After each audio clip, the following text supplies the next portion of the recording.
Channel. இன்னைக்கு நம்ம பண்ண போற ரெசிபி என்னன்னு பாத்தீங்கன்னா ப்ளம் கேக். ரொம்பவே டேஸ்டான இந்த கேக்கை எப்படி செய்யறதுன்னு பார்க்கலாம் வாங்க.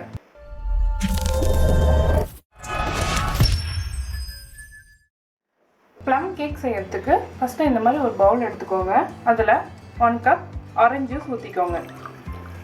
அடுத்ததா அதுல உலர் கருப்பு திராட்சை ஒரு 4 டேபிள் ஸ்பூன் ஆட்டு சேர்த்துக்கோங்க. உலர்ந்த பச்சை திராட்சை அதையும் இதில் சேர்த்துக்கோங்க. இது வந்து 3 டேபிள் ஸ்பூன்.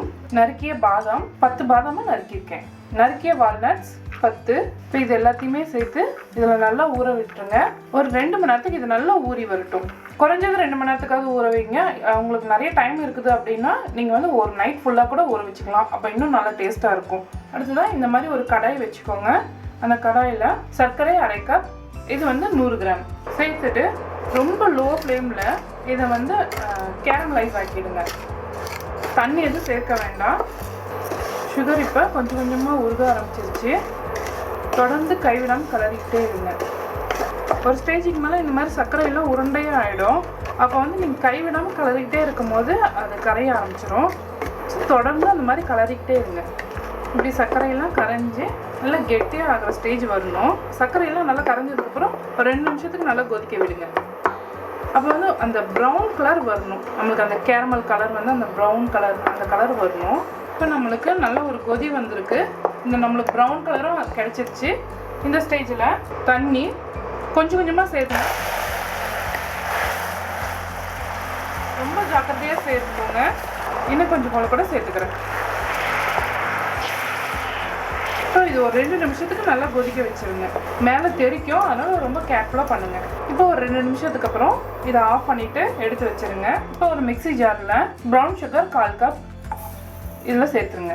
3 ஏலக்காய், 3 லவங்கம், அப்புறம் ஒரு சின்ன துண்டு பட்டை இதை சேர்த்துட்டு இப்போ இதை நல்லா பவுடர் மாதிரி அரைச்சிக்கோங்க. அடுத்ததான் இந்த மாதிரி ஒரு மிக்சிங் பவுல் எடுத்துக்கோங்க. அதில் எண்ணெய் 100 ml, தயிர் 100 ml இதை வந்து நல்லா மிக்ஸ் பண்ணி விட்டுக்கோங்க. இந்த மாதிரி மிக்ஸ் பண்ணதுக்கப்புறமா நம்ம அரைச்சி வச்சுருந்தோம் இல்லையா ப்ரௌன் சுகரோட ஸ்பைசஸும் சேர்த்து அது எல்லாத்தையுமே இதில் சேர்த்துருங்க. இப்போ இதை நல்லா மிக்ஸ் பண்ணி விட்டுக்கோங்க. இதோட நீங்கள் ப்ரௌன் சுகரே பயன்படுத்தணும்னு இல்லை, இதுக்கு பதிலாக நீங்கள் ஒயிட் சுகரும் யூஸ் பண்ணிக்கலாம். அவ்வளோதான், நல்லா மிக்ஸ் பண்ணியாச்சு. வெனிலா எசன்ஸ் 1 டேபிள் ஸ்பூன் சேர்த்துட்டு இதோட நல்லா மிக்ஸ் பண்ணி விட்டுக்கோங்க. அடுத்ததான் இதில் மைதா 1 cup 200 gram, baking powder 1 table spoon, baking soda 1 table spoon, உப்பு 1/4 டேபிள் ஸ்பூனுக்கும் குறைவாக சேர்த்துருக்கேன். இப்போ இதை இந்த மாவோட சளிச்சிருங்க இந்த மாதிரி. இப்போ இதை எல்லாத்தையும் நல்லா கலந்து விட்டுருங்க.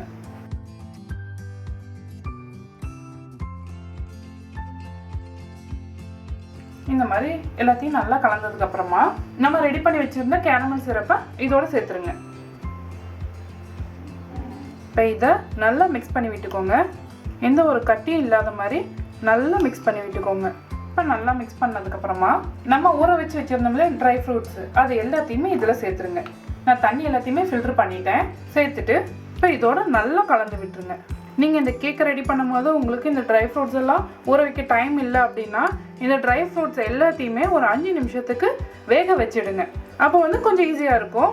ஆனால் ஆரஞ்சு ஜூஸில் ஊற வச்சு செய்யும் போது அந்த கேக்கு டேஸ்ட் வந்து வேறு லெவலில் இருக்கும். ஸோ முடிஞ்ச அளவுக்கு ஊற வச்சு செய்யுங்க. முடியாத பட்சத்துக்கு டைம் இல்லை அப்படிங்கிற பட்சத்தில் நீங்கள் வந்து இதை வேக வச்சுக்கலாம். அவ்வளோதான், நம்மளோட பேட்டர் ரெடி ஆகிடுச்சு.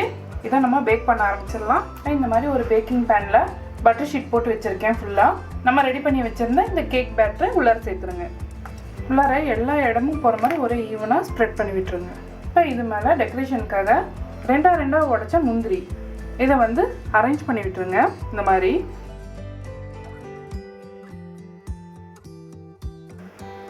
அப்புறம் கொஞ்சமாக கருப்பு திராட்சை இதை அப்படியே தூவி விட்டுருங்க மேலே. அவ்வளோதான், சூப்பராக ரெடி ஆகிடுச்சு. இப்போ நம்ம இதை பேக் பண்ணிடலாம். 5 நிமிஷத்துக்கு ப்ரீஹீட் பண்ணால் அவனுக்கு வர இப்போ இதை வச்சுட்டு உள்ளார வச்சுடுங்க. 70 டிகிரி செல்சியஸ்னால் இது ஒரு 40 நிமிஷத்துக்கு நல்லா வேக வச்சுக்கோங்க. இப்போ நம்மளோட கேக் ரெடி ஆகிடுச்சு. வெளியே எடுத்து பார்க்கலாம். இந்த ஸ்டிக்கில் ஒட்டாமல் வந்திருக்கு, நல்லா வெந்துருச்சு. ஸோ அவன்லேருந்து வெளியில் எடுத்த உடனே கட் பண்ணிட வேண்டாம். கம்ப்ளீட்டாக ஆறட்டும், அதுக்கு தான் நம்ம கட் பண்ணிக்கலாம். இப்போ வெயிட் பண்ணலாம்.